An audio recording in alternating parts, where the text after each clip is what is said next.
అందరికీ నమస్తేనుల్లా welcome to our channel this is Rekha right ఈ 9 నెలల పొద్దు నుంచి తెలంగాణ రాష్ట్రంలో విద్యాశాఖకు మంత్రి లేడు విద్యా వ్యవస్థ పరిస్థితి ఏందో మనం చూస్తానే ఉన్నాం కొన్ని పాఠశాలలు మూతబడుతున్నాయి కొన్ని అధ్వానంగా తయారైనాయి అట్లనే గురుకులాల పరిస్థితి ఇక చెప్పనక్కర్లేదు మనందరికీ ఇరుకున్న ముచ్చటే గురుకులాల పరిస్థితి ఏందని నిరంతరం ఫుడ్ పాయిజన్లు ఇబ్బందికరమైన పరిస్థితులు మరుగుదొడ్లు సరిగా లేకపోవడం పైపెచ్చులు ఊడి పడడము గొడుగులు పట్టుకొని పాఠశాలలకు పోయి చదువులు పాఠాలు వినడము ఇక ఇట్లాంటి ముచ్చట్లు చూస్తున్నాం ఉపాధ్యాయులు లేక పాఠశాలలు మూతపడడం అంటే పాలకులు సిగ్గుతో తలదించుకోవాలని మాజీ మంత్రి హరీష్ రావు అన్నారు దేశ భవిష్యత్తు తరగతి గదులలో నిర్మితమవుతుంది కానీ కాంగ్రెస్ పాలనలో విద్యార్థులు తరగతి గదుల్లో చదువుకొని నోచుకొని పరిస్థితి వచ్చిందని ఆగ్రహం వ్యక్తం చేసిండ్రు ఒకటి కాదు రెండు కాదు 43 పాఠశాలలు అది గిరిజనులు అధికంగా నివసించే ప్రాంతాలల్లో ఉపాధ్యాయులు లేక మూతపడడం అంటే పాలకులు సిగ్గుతో తలదించుకోవాలని అన్నారు ప్రభుత్వ తప్పిదంతో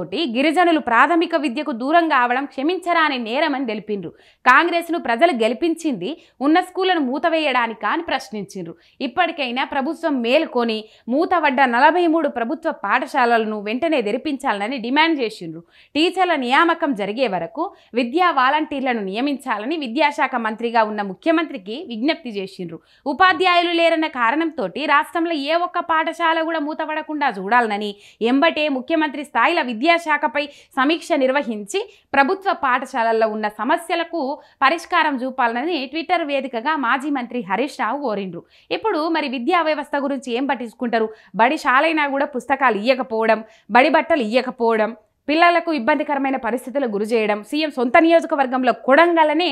ఆ పాత భవనాలు కూల్చేస్తే ఆ శిథిలాలన్నీ అక్కడనే పెట్టడం తర్వాత ఆ పూడికలు ఏవైతే ఉన్నాయో పూడ్చకపోవడం వానలకు నీళ్లు నిండి అవి కుంటలు లెక్క కనిపించడం ఇటువంటి చాలా చూసినాం విద్యార్థులు తీవ్రమైన ఇబ్బందులు ఎదుర్కొంటా ఉన్నారు అది సీఎం బ్రేక్ఫాస్ట్ స్కీమ్ను కూడా ప్రారంభించిండ్రు బీఆర్ఎస్ ప్రభుత్వం హయాంలా ఆ పథకానికి కూడా బ్రేకులు పెట్టిర్రు కూలిపోయిన కోడిగుడ్లు పాచిపోయిన ఫుడ్డు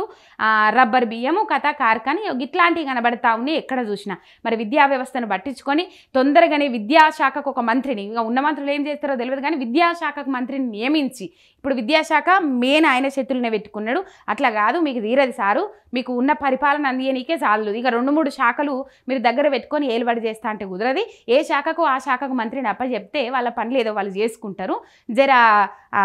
మీరు చాలా బిజీ సారు జర విద్యా వ్యవస్థను పట్టించుకోండి విద్యాశాఖకు ఒక మంత్రిని నియమించుండ్రు తొందర